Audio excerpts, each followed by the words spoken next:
The new Mercedes GLB is the only electric compact SUV from a German premium manufacturer that seats 7 people, 631 kilometers of WLTP range, 800-volt charging, and a platform shared with cars that cost considerably more. The EQB never came close to this, and the price gap between this and the BMW iX1 is the reason most buyers will either commit or walk away.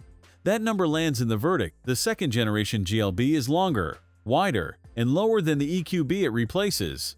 48 mm added to the length, 27 to the width. The proportions have changed in a way that reads immediately when you stand next to it on the Graz Motor Show floor. The front panel carries 94 chrome effect stars behind an illuminated surface that replaces the traditional grille entirely. A full-width light bar connects the headlamps across the front. In Cosmos Black Metallic, the stance looks more composed than the EQB ever managed. The boxy silhouette remains, and that is deliberate. This is not a coupe SUV trying to disguise its height. It wears the upright shape because the upright shape is what makes 7 seats possible in a car this size. The flush door handles and cleaner side surfacing are borrowed from the CLA, and they work better here. The rear light bar ties the tail together in a single horizontal line. I expected the design to feel conservative. It feels resolved instead. What the interior does to justify the premium over the BMW iX1 is the detail that matters most, and it starts with the dashboard. This is the first GLB interior that could have come from a car 2 segments above it. The ARTICO man-made leather on this specification covers the seats and door inserts with a consistency that the outgoing EQB never achieved. The dashboard is almost entirely flat, and the optional MBUX Superscreen sits behind a single glass surface, housing a 10.25-inch driver display, a 14-inch central touchscreen, and a 14-inch passenger screen. I wasn't expecting the screen to feel this responsive. The 4th-generation MBUX system runs on the new MBOS software, and the lag that plagued earlier versions is gone. The floating center console between the front seats adds a storage compartment underneath, which sounds minor until you realize the old car had nowhere to put a phone without it sliding. Mercedes reintroduced a physical rocker switch for the cruise control and a roller for volume. That decision alone tells you someone at Mercedes actually drives these cars. The standard panoramic roof carries 158 illuminated stars that glow at night, a detail that costs nothing to appreciate but earns disproportionate trust from anyone sitting inside for the first time. The rear cabin is where the 7-seat argument lives or dies. Think about the last time you tried to fit 3 children and their car seats into a compact SUV. Now think about a car that fits 4 child seats across the second and third rows, with room to access them without dislocating a shoulder. The second row bench slides 140 mm and reclines in several positions, so you choose between legroom and boot space depending on the trip. I sat in the third row. At 178 centimeters, around 5 feet 10, I fit. Not comfortably for 3 hours, but genuinely fit.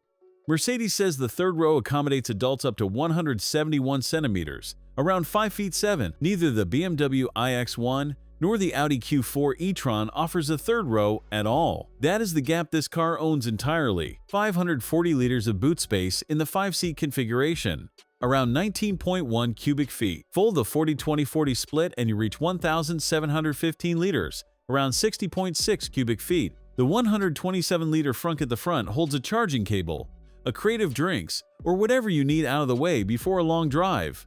The 7-seat version drops to 480 liters, with the third row up, which is tight but honest for a car this size. The 85 kilowatt-hour battery sits on an 800-volt architecture, 335 Newton-meters from 0 RPM. The car does not build to that torque figure. It starts there, 7.4 seconds to 100 kilometers per hour, around 7.2 seconds to 60 miles per hour.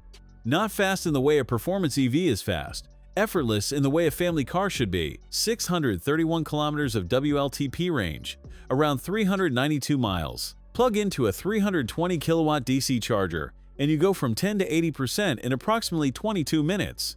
A coffee stop adds 260 kilometers, around 161 miles. The charging disappears into the routine, which is the only acceptable outcome for a car that markets itself as the family EV. You do not have to plan your life around. Whether you close the gap between this and the BMW iX1 is a decision you make, not me.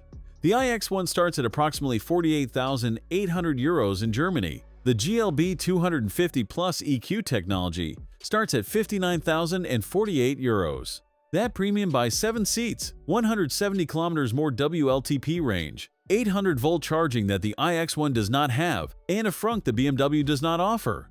Those are real advantages. What the Premium does not buy is a more engaging drive or a simpler infotainment experience.